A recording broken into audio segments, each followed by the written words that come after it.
We're live. All right. This is episode 106 of the Battle of Ohio podcast. Finally. It's the first time we've been with you since April due to a lot of things that have been going on in Thomas's life and my life. But I promise you guys, this podcast is not dead. We're just in transition, right? That's a great way to say it. Right. I mean, we're coming back at some point. Like this is not like the end, and this is not like some reunion show me and Thomas are doing. It's just things are crazy right now, but we're coming back eventually. I promise you. But man, a lot has happened since April, Thomas. Wouldn't you know it? It seems like all of this Browns drama waited until we took a hiatus to blow up. I know. It was like if we put in the work that we put in last summer, this summer, like we flip-flop it would have been a lot better. Because there was like days last summer where we were just like, damn, this really isn't enough to talk about here. And we would have something to talk about literally every single day on this podcast. Well, I think the day after, the day after we did a podcast, the day after we did our last like legit podcast, because we had that live show. And I think we talked about DeShaun Watson on the live show. But the day after we had the last like normal podcast episode that we recorded is when the DeShaun Watson like news broke. And that's when like the day after is actually when the whole Baker Mayfield drama broke, because that was like when DeShaun was like, well, I'm not going to the Browns, and Baker Mayfield was like, cool. Yeah, so the Browns trade me. And that I would have loved to get your immediate reaction to that. And then the day after that, we found out that DeShaun Watson was, in fact, going to the Browns. I do have video of my initial reaction when DeShaun Watson was to the Browns. I just took it off of TikTok because of other reasons. But I'm probably going to put that back up. But go ahead. I'm sorry. No, that's cool. That's cool. I want to see that reaction. I don't believe I saw it. I'll put it back. It is freaking hilarious. I will say this though. I am kind of happy that we took this hiatus because there's been so much information coming in and out about Watson and Mayfield, and it really gives us a chance to kind of digest it a little bit more. Mm-hmm. Really excited to just go like in on this. Just this whole like thing that we just witnessed over the last 3 months. Yeah. 4 months. Actually, just a couple of days ago, as we're recording this, we actually, part of the reason we decided to do this episode today is because Baker Mayfield has been traded to the Carolina Panthers for a 5th round pick, Thomas. Could be a 4th round pick when he plays well. That's wonderful, buddy. I'm happy for you. You could potentially get a 4th round pick out of the guy you drafted number 1 overall. I mean, it would hurt. I mean, it hurts a lot less when you have DeShaun Watson as your quarterback. If you have DeShaun Watson as a quarterback. Oh, we get into that.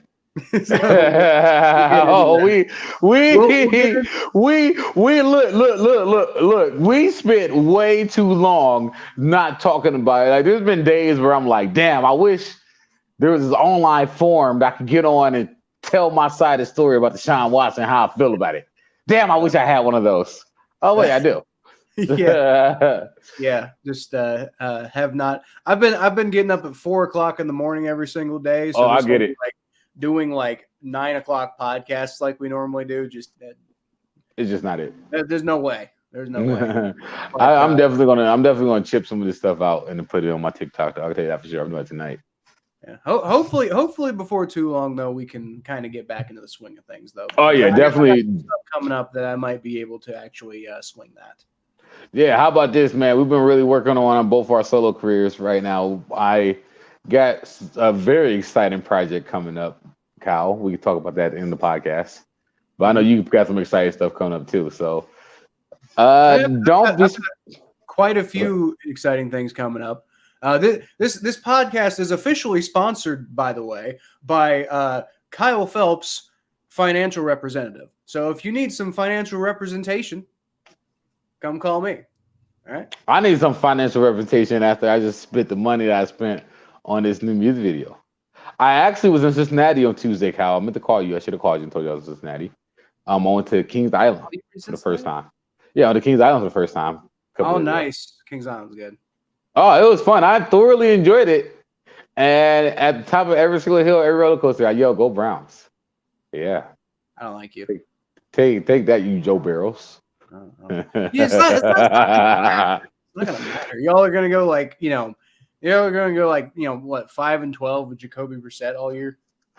Oh, it's a cocky attitude. Yeah, this is gonna be fun. This is gonna be fun, dude. I won't be laughing at a lot of people when he doesn't get suspended, as long as y'all think he is. But we'll get into that. We'll get into that. We'll get into that. The other thing, we're also gonna talk about the Bengals at some point. We gotta talk about the Bengals. The Bengals have had a lot of crazy news that's happened since we last recorded an episode 2. Nothing like DeShaun Watson. I'm not even going to try to compete. We should actually probably talk about the Bengals stuff first because there's no competing there.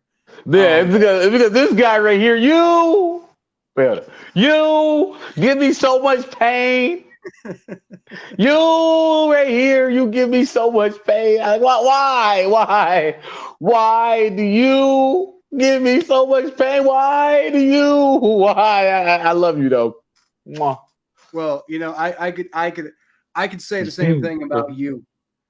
Over my life, you have given me so much pain. But hey, times are all right now to be a Bengals fan. It's probably the first time in my life I could realistically say that it feels good to be a Bengals fan, and I think it's going to feel good for a little while. Whereas like in the past, even when things were good, there was always that feeling like, oh my God, we're about to suck again soon, aren't we? but not right now. No, it really feels like things are going to be good for a while right now. That's all because of Joe Burrow and Jamar Chase and all that good stuff. And well, we'll get to that in a second. But finally, I wanted to finish what we're like 6 minutes into the intro right now. We're rusty here. But I'll finish the intro like I always do. Kenny Pickett is being touted as the savior in Pittsburgh, but his tiny hands won't be able to fix that mess. Because why, Thomas? Because Pittsburgh, Mike Tomlin, Najee Harris, their whole freaking stupid culture, their ugly ass bridges, Kennywood, the steel curtain. The dogs that they be walking, them ugly ass Yorkies y'all be walking in Pittsburgh, Pennsylvania.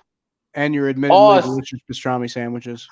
All suck. All suck. You suck, Pittsburgh.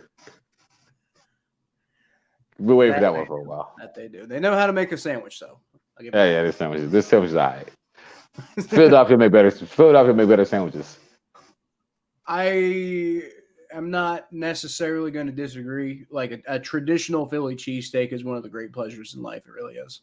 Yeah. And I mean, like I like Primanti's, but compared to like a Philly cheesesteak, there's no comparison. And by the way, compared to Skyline, I'll still take Skyline. So take that, Pittsburgh.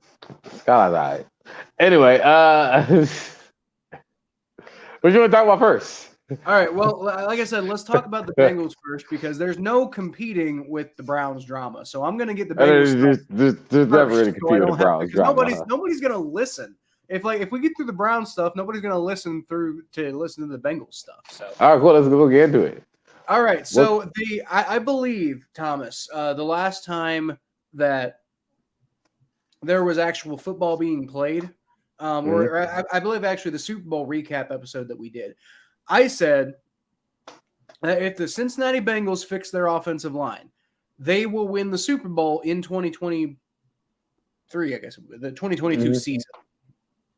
And by golly, did the Cincinnati Bengals attack the offensive line? Now, I believe in the episodes that we've done, we did go over the fact that they signed Alex Kappa and Ted Karras at the very beginning of free agency.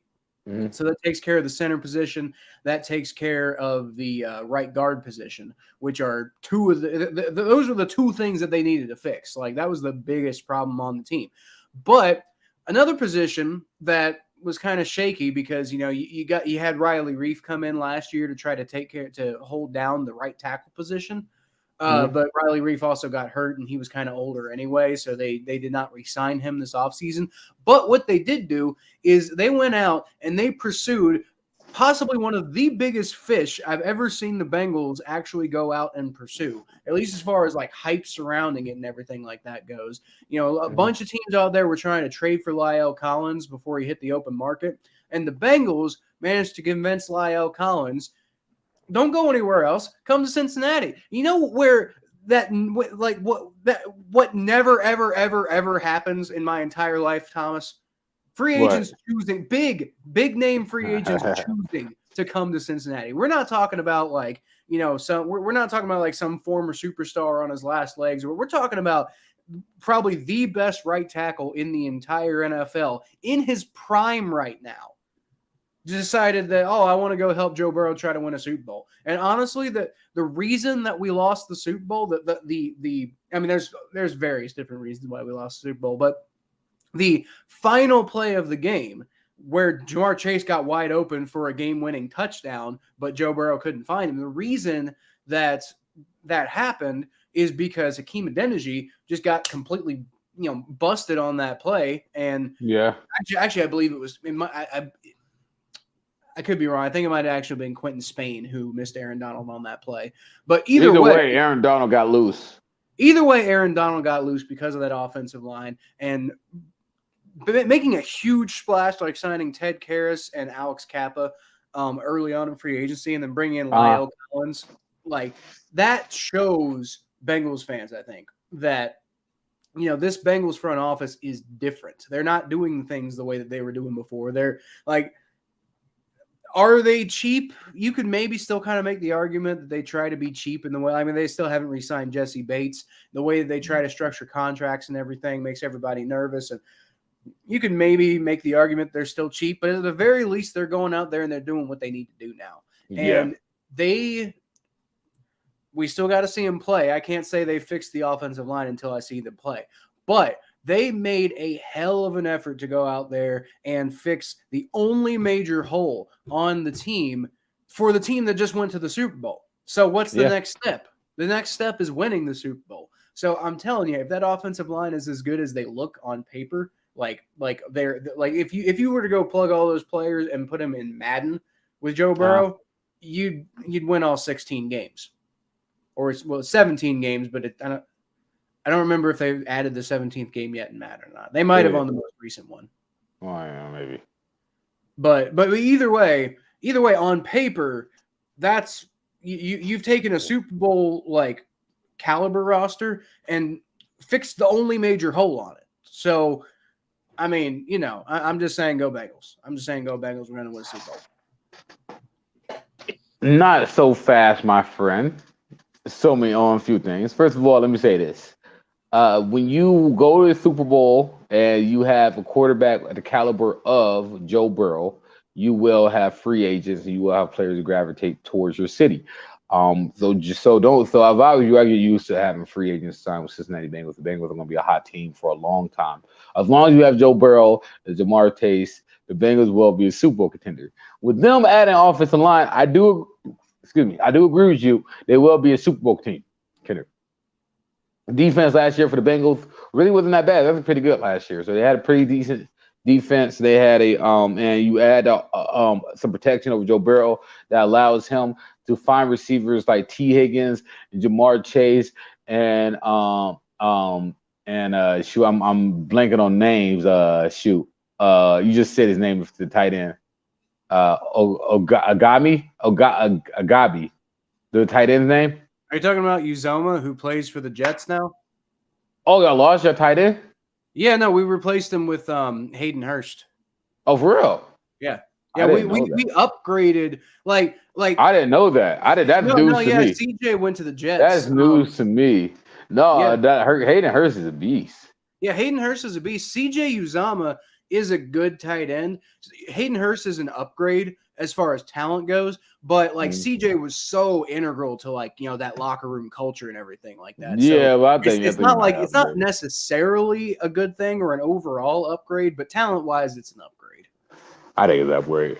I know you got him. I'm just so intact with the Browns news. I haven't really been able to follow anybody else. No, that's insane actually. So I mean, but As far as getting to the Super Bowl, I gotta say not so fast because you all know like it's not always that easy. There's always new opponents in the playoffs every year. I'm not sure if there's going to be any new opponents this year. No, Well, I don't no, know. I don't know. Actually, probably the Panthers, but that's NFC, so I don't really worry too much about that. Okay, yeah, okay, it's no big deal. No big deal. But like, nah, I'm not gonna go as far as say they're gonna win a Super Bowl. Now, this coming from somebody who's been very high on the Bengals. I was high on the Bengals than you were last year. But getting back to the promised land is a lot harder than just adding talent, Cal. You're gonna need some lucky bounces to go your way. It's really hard to do it twice. It's really hard to get back, especially after losing it. And it actually seems like it's harder for a team that loses the Super Bowl than it is a team that wins the Super Bowl in history. And I'm not saying that's going to happen with the Bengals because the Bengals, they peaked. It feels like they're ahead of their apex. A lot of times we think about the Falcons or the Panthers, those Panthers teams that made it to the Super Bowl, or that Eagles team that made it to the Super Bowl with Donovan McNabb. That the Super Bowl was a peak. That was like their like apex, and then that was as far as that team would go. And they made it to the Super Bowl fine, but then they lost and they fell apart after that because it was full of gold to begin with. That's not the Bengals. I don't think that's the situation in the Bengals. And the Bengals will be back in the Super Bowl. I think Joe Burrow and Jamar Chase will win a Super Bowl eventually. But I'm just saying, it's not as easy as you think it is. This is the NFL, and the NFL humbles people. And I know Tom Brady makes it look easy, but nobody, not even Patrick Mahomes, been able to go to the Super Bowl consistently, even when losing the Super Bowl before and adding talent. That is fair. I will say a big difference. Now, I mean, you got to. I'll give it to you on the Chiefs for sure. But a big difference between the Bengals and a lot of those other teams that you mentioned before is a lot of those teams that was like, they're kind of like they were older teams. It was kind of like their final shot to go. They were kind of going all in after years of trying to put things together. The Bengals are like really young, and it's like I said before. We brought back a lot of our, big contributors. I mean, like we lost CJ Uzama. There were a couple holes that needed to be filled in the roster, but like on the whole, we brought most people back and then filled the biggest hole that we had. So, I mean, I agree. Part of the reason we went to the Super Bowl last year was because we got really lucky with injuries. And I mean, you know how the NFL is. Oh, well, Joe Burrow beat Patrick Mahomes twice, though. Joe Burrow beat Patrick Mahomes twice in 4 weeks. You deserve to go to the Super Bowl when he does that. Well, that's the thing, but at the same time, we could do that again next year. We could, we're not going to beat the Chiefs, with that level of consistency next year because I don't think we play them with that level of consistency next year. But point being, this Bengals team could be better than last year's Bengals team. I think they will be, and still not go to the Super Bowl. Exactly. Because that's how football is. Exactly. So So I think they're better. I'm just saying, man. Like, watch out. This is going to be a very competitive AFC. You got the Broncos are not going to be a joke either. So keep in mind for that too.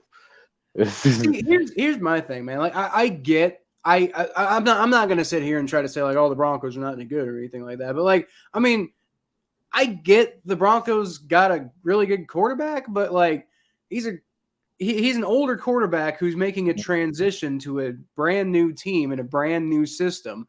Like, you don't think it's going to take a little bit of time for him to adjust? Like, maybe. And on top of that, it's like, was the Broncos' biggest problem last year lack of quarterback? Of course it was. That was the biggest problem. Yeah. It wasn't their only problem. People act like the Broncos were just like the Super Bowl caliber roster with no quarterback. It's like, that's not true. Like, if they were, then they would have made the playoffs at the very least. Yeah, I agree with that. But they have some talent there. Corey Sutton's pretty good. Have some talent. They will be a contender in the AFC for sure. I don't know if like some people are acting like they're the team to beat, and it's like, where would you put teams to beat for the Browns if Watson gets less than 8 games? See, that's the thing. Like, I mean, if Watson gets like 6 games, that's still bad. Like, yeah, but the first 4 games of our season are very winnable. The first 4 games if of you're our playing season. Jacoby Brissett, how winnable are they? Well, you play against the Jets, the Falcons, the Panthers, and who's the other team? Well, the Panthers might be a loss now. I was about to say, like, don't discount the Panthers, man. Matt Rule Oh, is dead, trust me, and Baker Mayfield. Mayfield is angry. Yeah, you know, it's gonna be funny though, because I mean, like, all right, so like, actually, we'll save that conversation later. Let's finish talking about the Bengals. I like, I think there is reason for optimism for the Bengals this season. I'm not gonna say not. Anytime you come off a Super Bowl appearance and you add weapons to a young Joe Burrow, and then you're going to Joe Burrow's year 3, and Joe Burrow's year 3 is coming off of a Super Bowl appearance. How can you not be excited? Joe Burrow, Joe Beasley is the man. You got a superstar receiver, and you got a secondary receiver, and you add some offensive line, a better tight end to that. Let's roll. Let's rock and roll. This team is going to be fun to watch. This is going to be a 12-13-1 team next year. Yeah, I definitely. I think there's a lot of potential. The only other thing I really wanted to talk about with the Bengals, like I said, the offensive line, the whole La'el Collins drama. I'm kind of sad we missed that too, because man, that would have been like that would have been worth watching. Just watching me having constant anxiety. Like, what's going on with La'el Collins? He's gonna sign it up, God damn it! But the only other thing that I think is really worth going over, discussing since the last time we recorded is like re-sign Jesse Bates. God damn it! Yeah, you should probably re-sign him. That's somebody you probably should re-sign. I didn't know y'all didn't re-sign him yet. That's a no-brainer. Re-sign that guy. Yeah, get that guy back. Even bring that guy re-sign back. him despite the fact that we drafted Dax Hill. Like, can you imagine like Dax Hill and Von Bell and Jesse Bates all on the same team and being used in a variety of different packages? Like, yeah. Re-sign that guy. Re-sign Jesse Bates, because if you don't, you risk him like. I mean, honestly, the way that he kind of played last year, when he said he wasn't sure if he was going to play well last year because he's going to be thinking about the contract and stuff. And then he said this year, he's like, well, I don't know if I can really focus if I'm, this, that, and the other guy. Well, listen to him. He said it and did the same thing. I know he came on in the playoffs, but that's because it's the fucking playoffs. And it's like, okay, fine. Everything's going out the window. Let's just focus on the playoffs and try to win football games. And you make it to the Super Bowl. Yeah, I think Jesse Bates is going to be like, okay, fine. We're on a Super Bowl run. I'm going to put the contract thing to the side here. Going to try to win a Super Bowl. But like the rest of the year, I think he was kind of holding back because he was mad about not getting his contract done. He should. Perhaps he should be. Perhaps he should be. But the point is, you're really risking that again this year. And I mean, and then you went out and drafted Dax Hill. You basically are saying, like, no, we don't want to pay you that. And if he knows he's not going to get paid that, then why would he put everything he has in for the team? Like, he knows he's going to get paid by somebody else, regardless of whether he has a big season or not. I mean, your goal as a football player is to make as much money as you can to maximize your potential in a short amount of time, and I don't blame him. Exactly. I don't blame it at all. What I'm saying is, like, the Bengals need to pay him. Just for a business decision, you have to know that this is a risky move by not paying him. Like, yeah, I know it's also risky to pay him because you got T. Higgins coming up, you got Joe Burrow coming up, you got Jamar Chase coming up at some point. Like, you got some guys that you're going to have to pay a lot of money to. But I mean, Jesse Bates is a safety. It's not like you're paying him quarterback money. So yeah, I mean, I just say very important safety too. You don't want to lose that guy. You do not want to lose that guy. That's not somebody you want to lose. Especially that is not a player you want to lose. Can get playoff caliber Jesse Bates. The way he played in the playoffs, if he does that all year, like, good night. Shoot, just save for the playoffs every year. Y'all go to the playoffs every year. I mean, shoot. Man, he looked good. You don't want to lose that guy. That's not somebody you want to lose. That is not a player you want to lose at all. All right. So before we transition to the Browns, I just want to point out that somebody just brought up an old comment from 2017 that I made on Facebook where the Rams made a post saying like celebrating Sean McVay. They signed him to be their new head coach. And I made the comment on it. I said, this seems like a really risky move, but, hey, like whoever made greatness by sticking with easy, comfortable moves. So I guess I was kind of onto something there, but like, I think that paid off for him. All right. Yeah, it did. Man, I would say so. I would say just about so. I think that may have been a risk well worth that paid off. And now the more I think about it, the madder I get because they beat us in the Super Bowl. But anyway, let's move on to the Cleveland Browns, Thomas. So let us talk about DeShaun Watson. Tell you want to talk about Baker Mayfield first? Tell me well, that's what we're going to lead off with. Tell me about your impressions of the whole situation so far. Go. The whole situation. Okay. The whole situation since the last time we recorded an episode. There's a lot of layers to this. Let me just start with Baker Mayfield first. Since that's the most recent news. Let me say this about Baker Mayfield. First of all, thank you. Baker Mayfield is the best quarterback that ever played in the Browns uniform in my lifetime so far, until probably Watson plays. But Baker Mayfield, what he did for the city and the way he played, the memories that he created, phenomenal. As far as this trade goes, it just sounds like to me that they just want to get something done and get him out of here.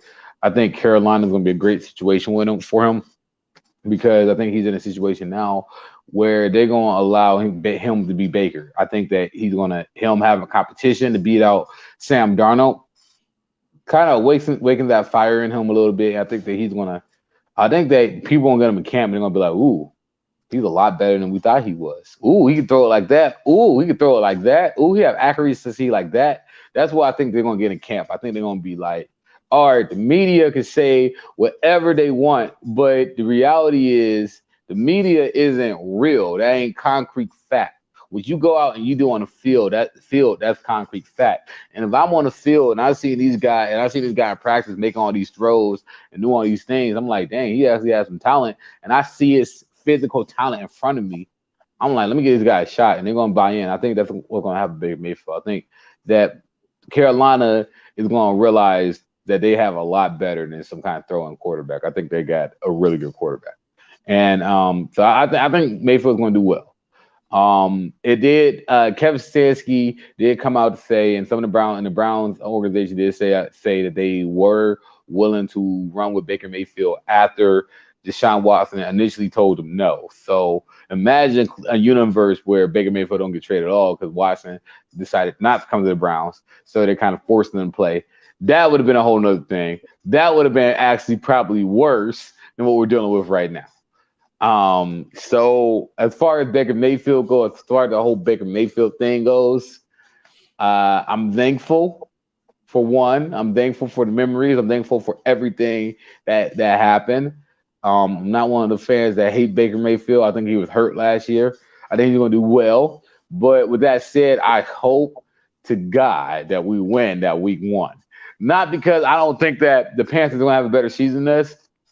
We can literally lose that game and go 16-1. And people are going to make fun of us for losing that game because that's how people are, which is very confusing to me. Which is very confusing, folks. And by the way, national media, I need y'all to make up your mind. I need y'all to make up your freaking mind. Because how the hell are y'all going to make fun of us for having Baker Mayfield? And then 6 months later, how the hell y'all want to make fun of us for getting rid of Baker Mayfield? Make up your mind. Make up your mind, national media. Well, I think y'all just hate Cleveland. You just hate Cleveland. Just say that. I think the key is that y'all gave up Baker Mayfield for a 5th round pick when he's easily worth twice that. Yeah, he is. But you know what I mean? Like, the reason why he's not getting twice that is because the national media and the public talking about, oh, he's such a horrible quarterback. Baker Mayfield is such a horrible, bad quarterback. Oh my God, Baker Mayfield is horrible. Oh my God. Baker Mayfield is a joker. We can't mess with the guy. He's going to stab me in the back as soon as he turn around. No, I mean, come on, man. He's fine. He's fine. He'll do well. That's all I got to say about Baker Mayfield. You got anything else to say about Baker Mayfield before we get into the other guy? Baker. All I got to say about Baker Mayfield is I am a Panthers fan for 16 of the 17 games next year. I've always been. People who watch this podcast know I've always been a Baker Mayfield fan. I've always enjoyed Baker Mayfield. I've always defended Baker Mayfield on this podcast, despite being a Bengals fan. And the fact that we can't seem to fucking beat him.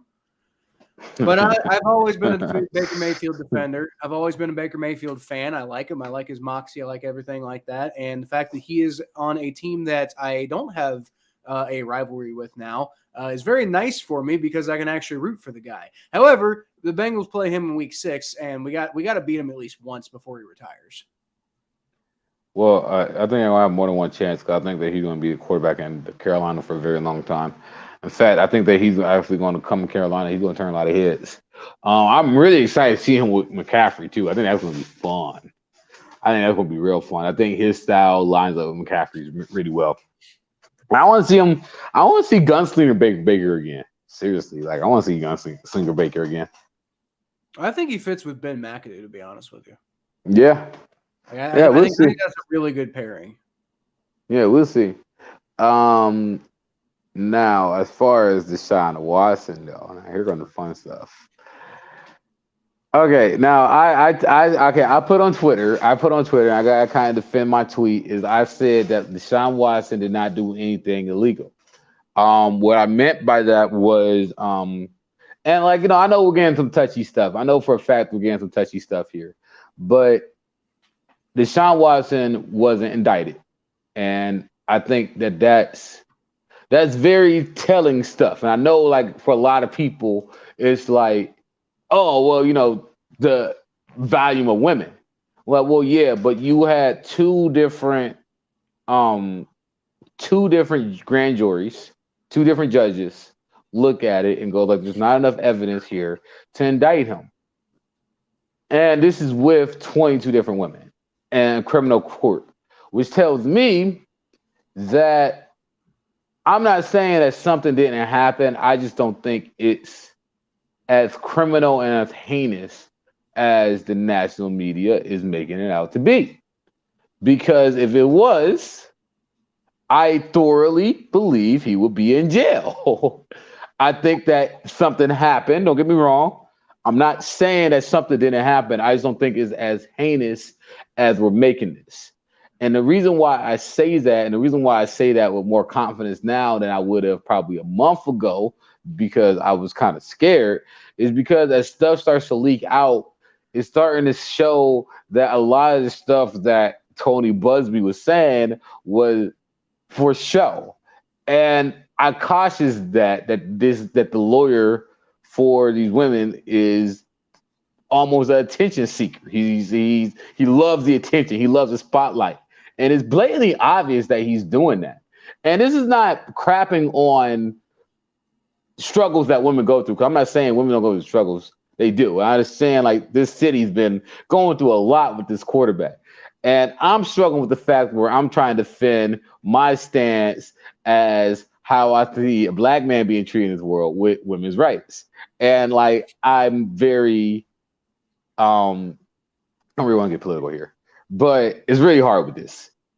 All I'm saying is that I'm not trying to offend anybody or hurt anybody, but I don't think that the way we're treating DeShaun Watson is 100% fair, because I don't think that the evidence align with the way he's being crucified with the media. Personal opinion.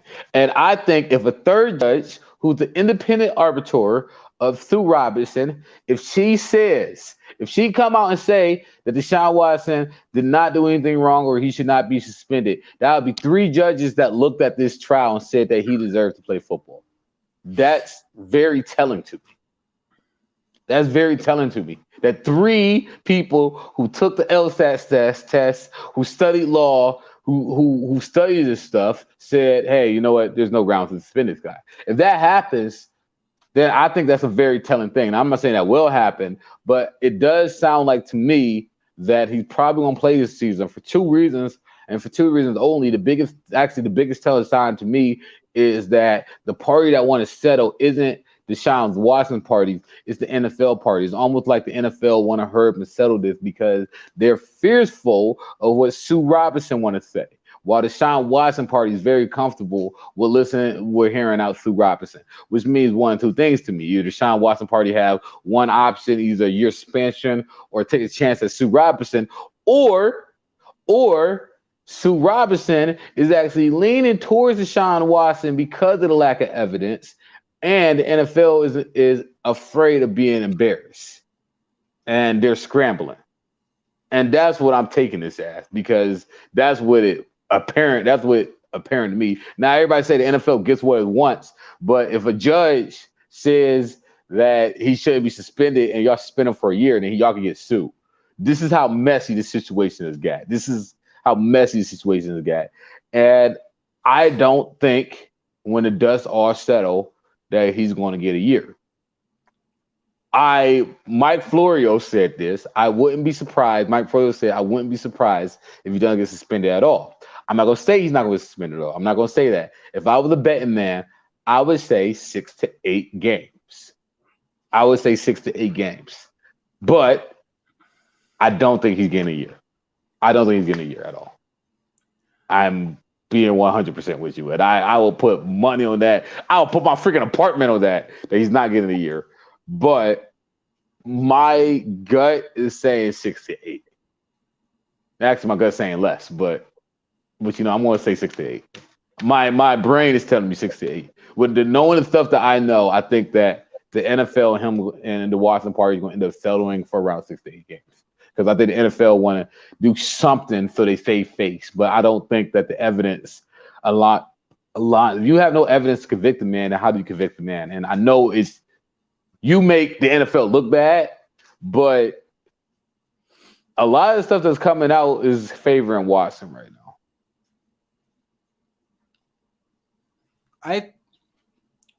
If I had to put a bet, which I'm not going to, but if I had to put a bet on what I think Watson's suspension will be, I would put the over-under at roughly about 10. Okay.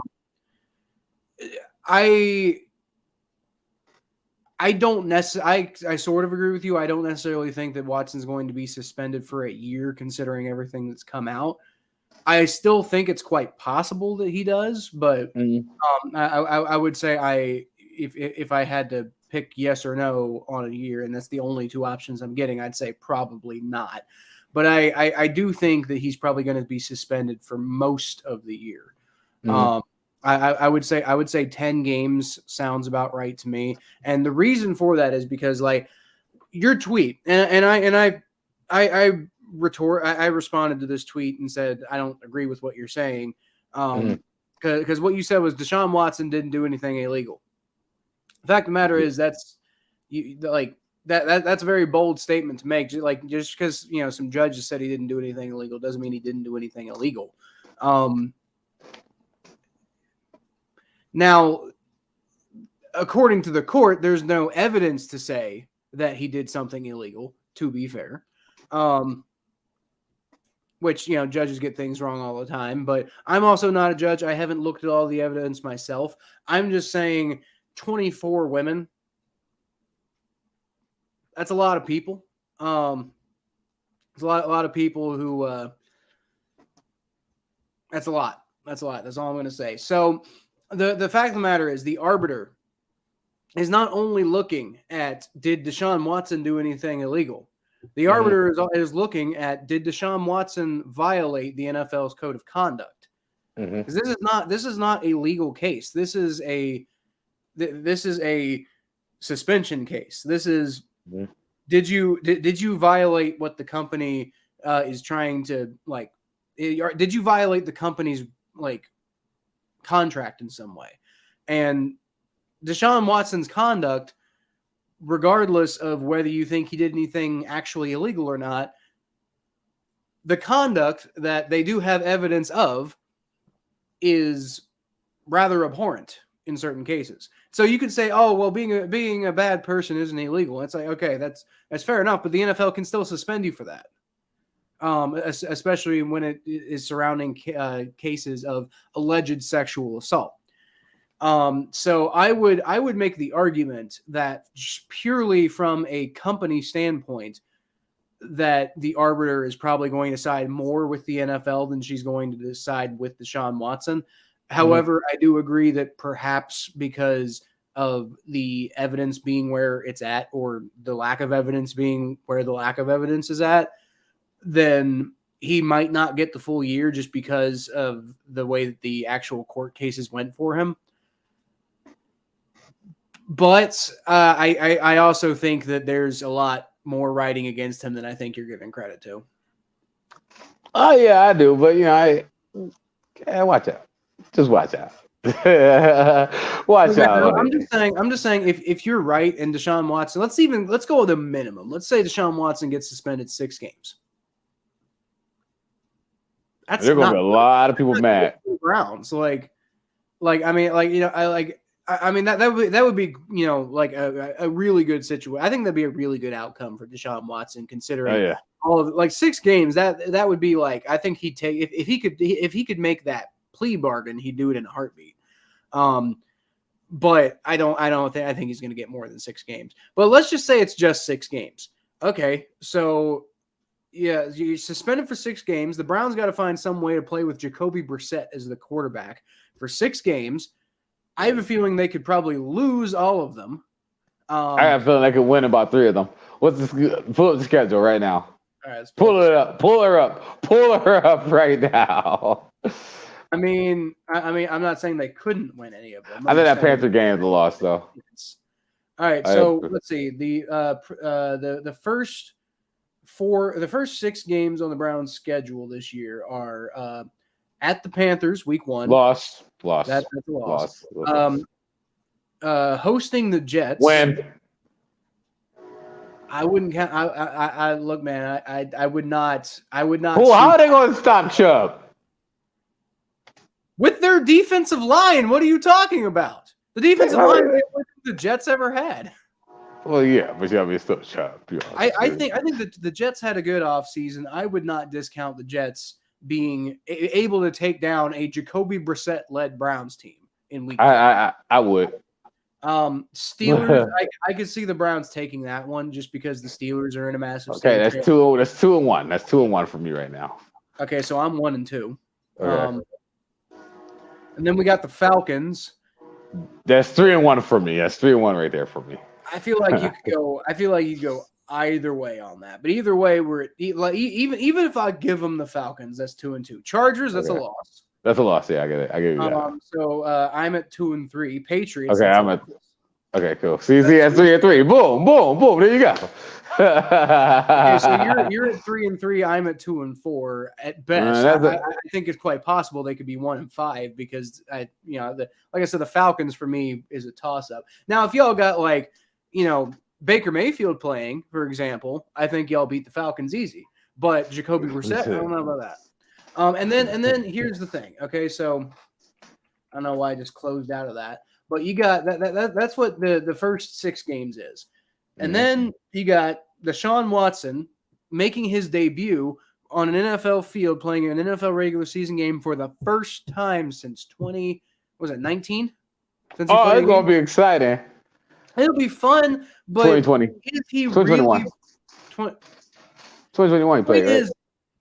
It's been like 2 years. Yeah, it was 2020 when he played. Yeah, I said 2019. It was 2020. Yeah, it was 2020. I think it was 2020.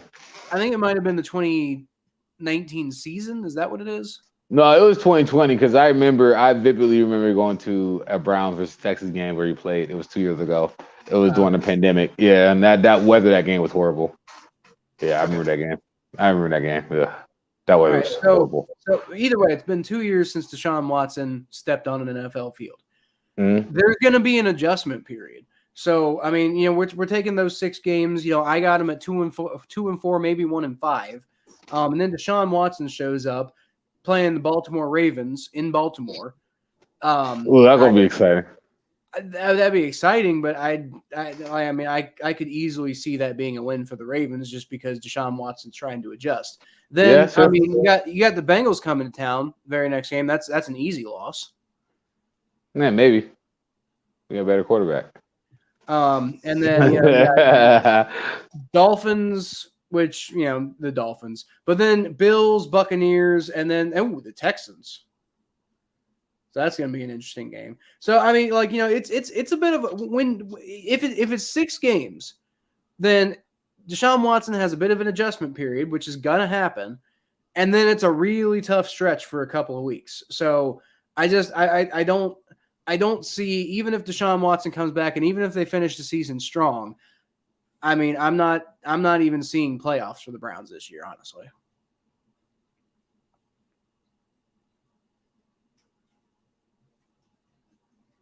We're saving this video, right? Yeah, it'll be saved on my computer. Oh, I can send it to you. Oh, yeah. Okay.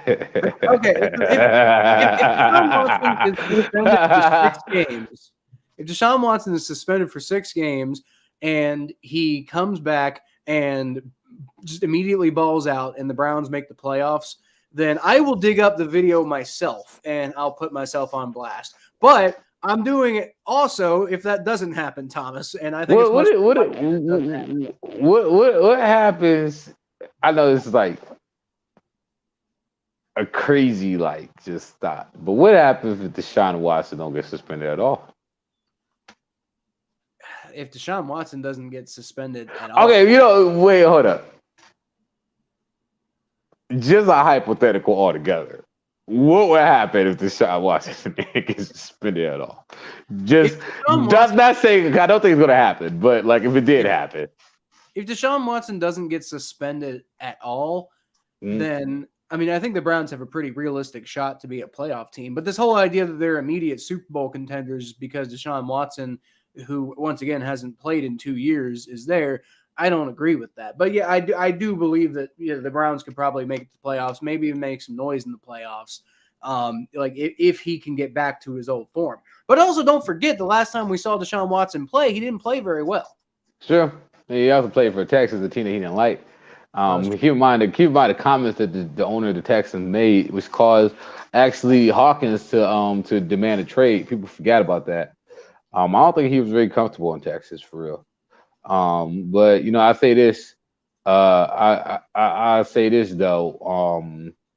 If he were, when he does play, every single game is going to be, the ratings are going to be insane. I think the NFL knows that.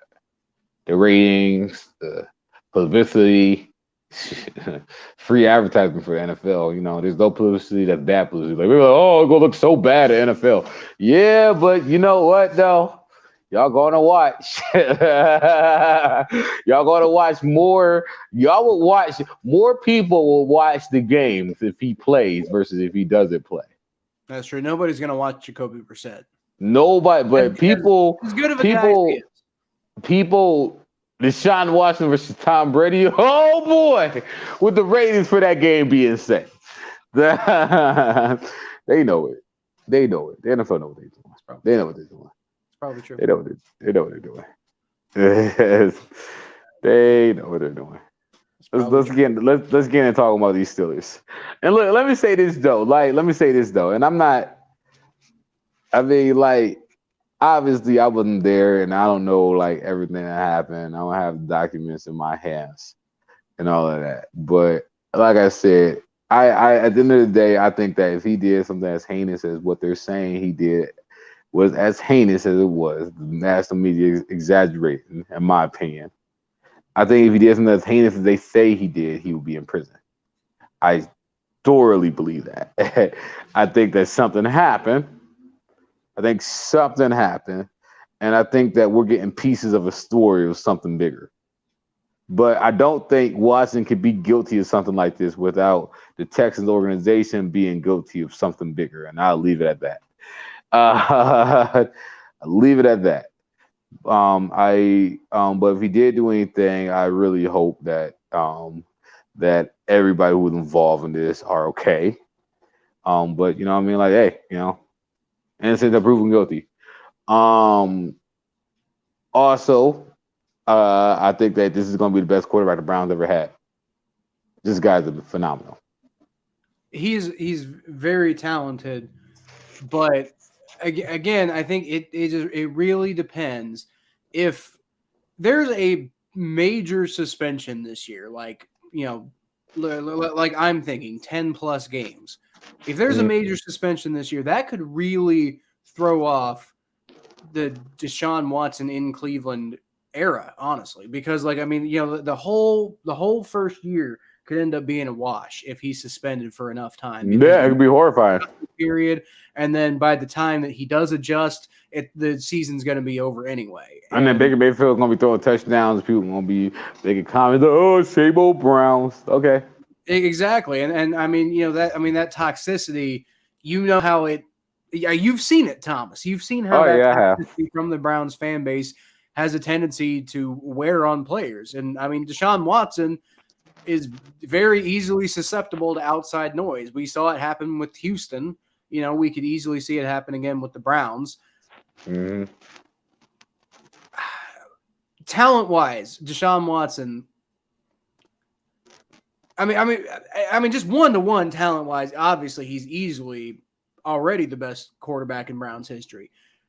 Now, I mean, you got to adjust for error and stuff like that. And I think, like greatness-wise, it'd probably be hard to take down Otto Graham. Yeah, Otto Graham was the same. Otto Graham was the same. That guy just right. Yeah. But at the same time, if you took like Otto Graham and you put him up against DeShaun Watson and put him through like a skills competition, obviously DeShaun Watson would wipe the floor with him. Yeah, but Otto Graham revolutionized the whole quarterback. Otto Graham revolutionized the whole quarterback position though. Like that, he was like one of the first like real quarterbacks. Right. That guy, like it's hard to beat that. That's what I'm saying. DeShaun Watson hasn't revolutionized anything. And he's a great, amazing. He revolutionized some things, all right. Yeah. Okay. The highest guaranteed contract of all time, duh. All right. Then. I mean, but there's another big story that we haven't been talking about. Like, like Brittany Griner is still trapped in Russia. We haven't been talking about it. Come on, get Brittany Griner out of Russia.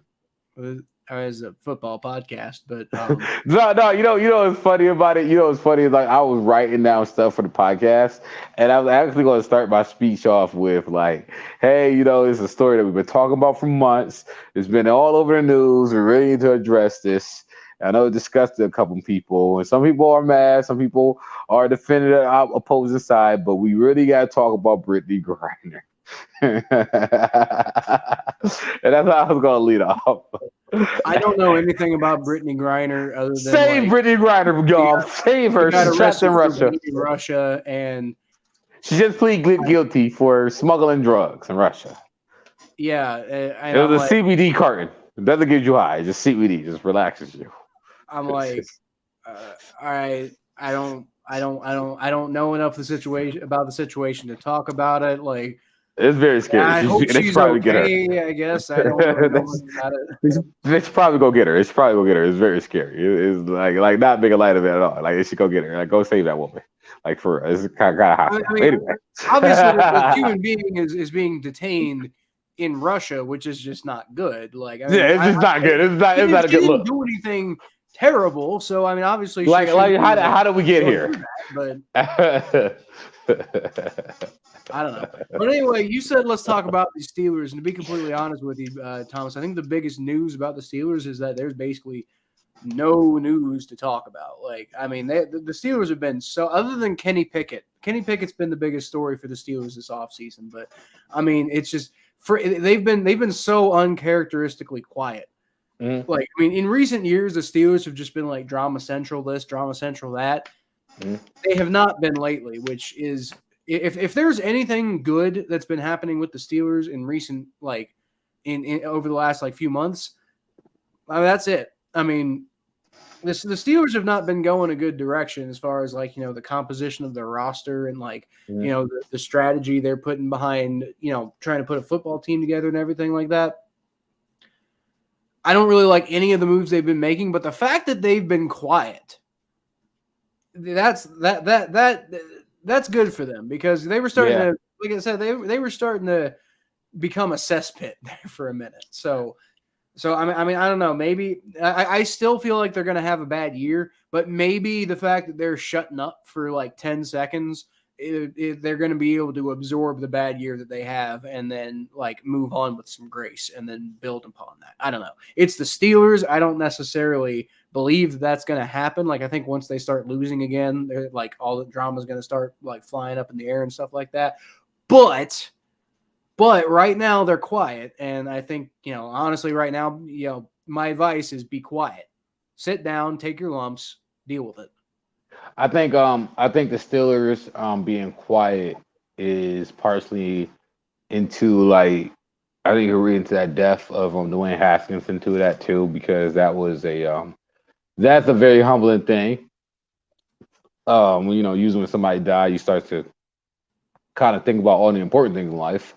And I think that's very humbling for a lot of Steelers players. I remember watching that video of Claypool this summer with his reaction, and he looked devastated. And I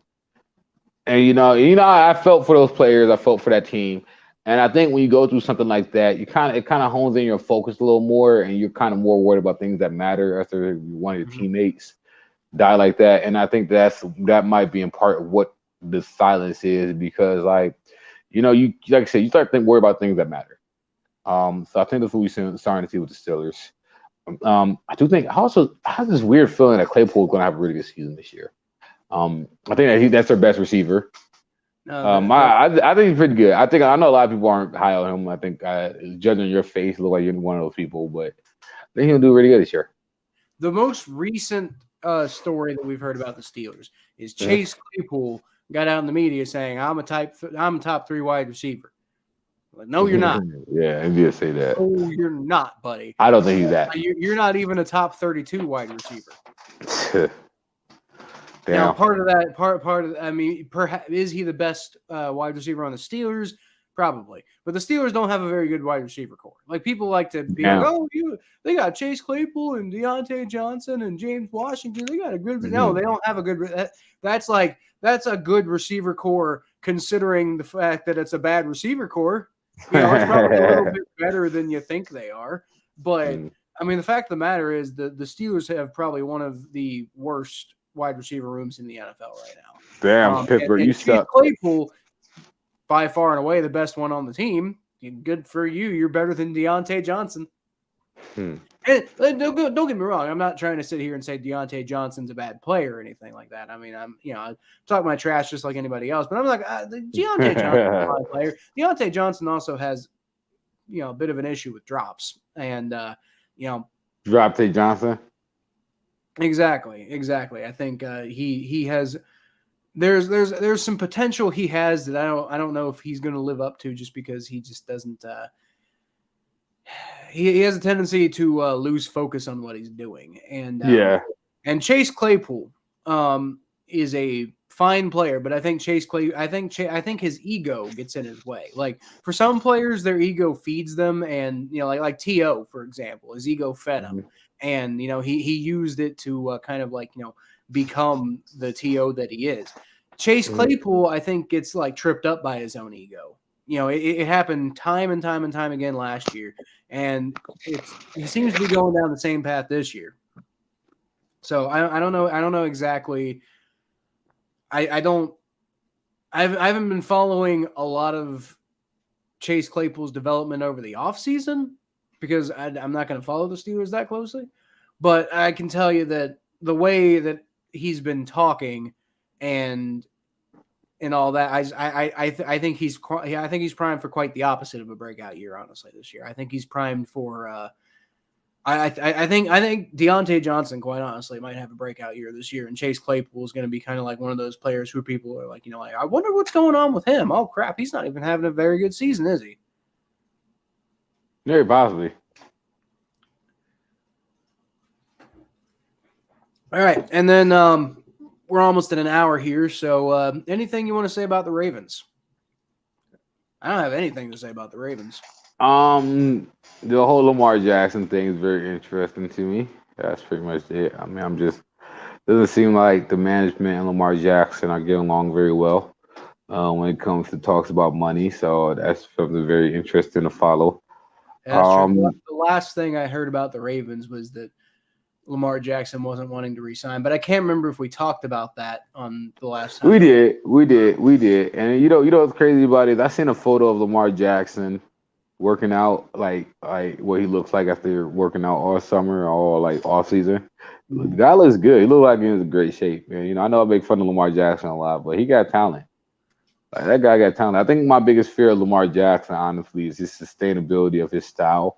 And will he be able to switch up his style on time for him to be a sustainable quarterback in the NFL? That's always been my biggest fear about Lamar Jackson, honestly. Like, well, that's the thing. Lamar Jackson, nobody's arguing that Lamar Jackson's a really, talented athletic player. It's just like what he's not is an accurate, like pocket passer. And yeah, at the end of the day, if you're going to last in the NFL, you eventually, you can get away earlier in your career with, like being a very, physical, like, like shifty kind of like almost kind of like a running back playing quarterback. I know people don't want to like associate that with Lamar Jackson because they're like, oh, that's offensive. He's a quarterback.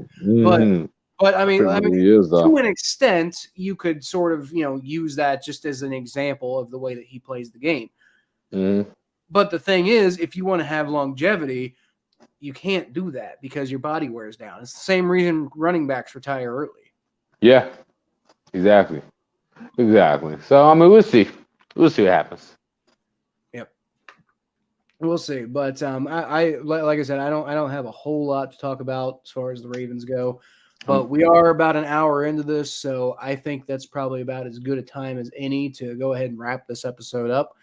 So thank you for listening to this episode of the Battle of Ohio podcast, everybody. These episodes are live now, as they always are. So if you want to catch us live next time, just go ahead and put up a comment on YouTube, and if you do, I'll probably put you down to the bottom of the screen here, and we'll probably react to you on the show. But beyond that, I mean, this is going to be up in podcast form as it always is on Spotify, and it's up on YouTube. And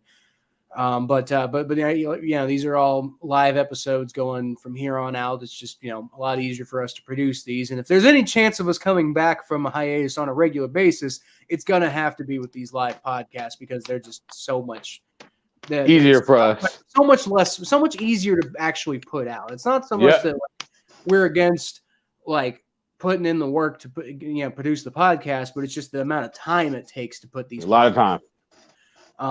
Just being able to do them live just makes it a lot easier for us to actually commit to it. Especially snap of fingers.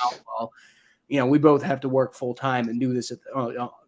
We both have to work full time and do this, so find time to do this. Like, I mean, I'm going to be so tired tomorrow because we got to wake up at 4 o'clock in the morning. But we need to do a podcast, man. Yeah, this view is not cheap. Yeah. This I mean, this view isn't too bad because the housing prices in Ohio are, they're not. No, that's the thing. They're going up now. But when I bought the house, it wasn't too bad. Oh, congratulations on all your success. Yeah. The housing prices are doing this, and I'm just sitting here like, all right, let's go. Couldn't have picked a better time to buy it. That's all I gotta say. But it's gonna even out soon, but that's not here or there. Well, don't say that. It might be worse than that, actually. I think. But it's not a politics podcast. Not in my particular part of town, I don't think, because my particular part of town is going through kind of like a revival. So I think, I would say so. I think the housing values around here are probably going to stay up. But I do agree with you. There's probably going to be a correction at some point. But okay. But anyway, guys, thanks for listening to this episode of the Battle of Ohio podcast. Catch us, like I said, on Spotify, on YouTube. I got a YouTube channel that I haven't uploaded to in a while, but it does exist, and I'll probably be uploading it again once football season starts rolling around. That's just Kyle Phelps. Go Go check Thomas out. He's got an album out. And I got big news too coming soon. He's got big news coming soon. And I got a new music video coming soon. I've got 2 music videos, but the big one is Britney is coming soon and is being professionally produced by a professional studio. Keep an eye on that. There you go. All right, so the Thomas J Network, right? Thomas, that's the name of your YouTube channel? Yep, the Thomas J Network. Thomas J Network, and then he's T_star94 on Twitter and Instagram. Go check him out there. Go check me out at Kyle Phelps 92 on Twitter and Facebook.com/the Phelps. And with that, I'll leave y'all as always with a hootie. It's Louisville, not Louisville. Okay, now hold up, Thomas. Go Browns. Good night. The people who live there get to choose the name.